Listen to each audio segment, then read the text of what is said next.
जो तुम्हारे हाथ में नहीं है उसके लिए व्याकुल मत हो, और जो तुम्हारे हाथ में है उसमें शंका मत रखो।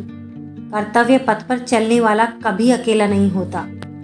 झूठ का वृक्ष भले ही कुछ समय के लिए हरा दिखाई दे, पर उसमें फल ज्यादा दिनों तक नहीं टिकते। सत्य का वृक्ष धीरे धीरे बढ़ता है, पर जब समय आता है तो वो ऐसे फल देता है जो युगों तक सम्मान और शांति देते हैं। कर्म कहता है झूठ बोलकर किसी की जिंदगी बर्बाद करते हैं तो उसे कर्ज समझिए, ये आपको ब्याज सहित वापस मिलेगा। मन से ज्यादा उपजाऊ जगह और कोई नहीं है, क्योंकि वहां जो कुछ भी बोया जाएगा वो बढ़ता जरूर है, चाहे वो विचार हो, नफरत हो या फिर प्यार हो। दूसरों का दर्द जो महसूस कर ले, ऐसे इंसान बहुत कम मिलते हैं। अपनी परवाह से ज्यादा दूसरों की परवाह करने वाले लोग नसीब से मिलते हैं।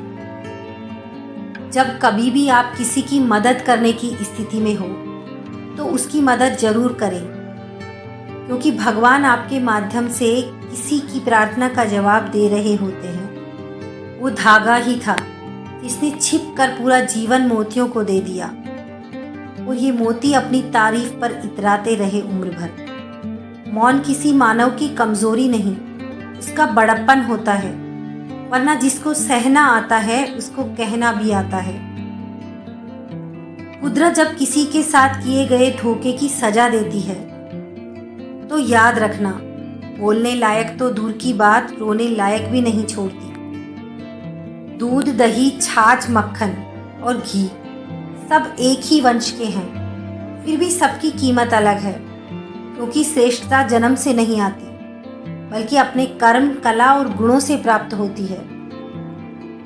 जब नजरें झुकाने वाले नजरें मिलाने लगे तो समझ जाइए चक्रव्यूह रचा जा चुका है।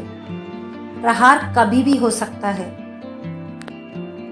इस बात को व्यक्त मत होने दीजिए कि आपने क्या करने के लिए सोचा है। बुद्धिमानी से इसे रहस्य बनाएं और इस काम को करने के लिए दृढ़ रहें। अगर तुम किसी गलत बस में चढ़ जाओ तो पहले ही स्टॉप पर उतर जाना, क्योंकि तुम जितनी देर बस में रहोगे वापस जाना उतना ही महंगा हो जाएगा।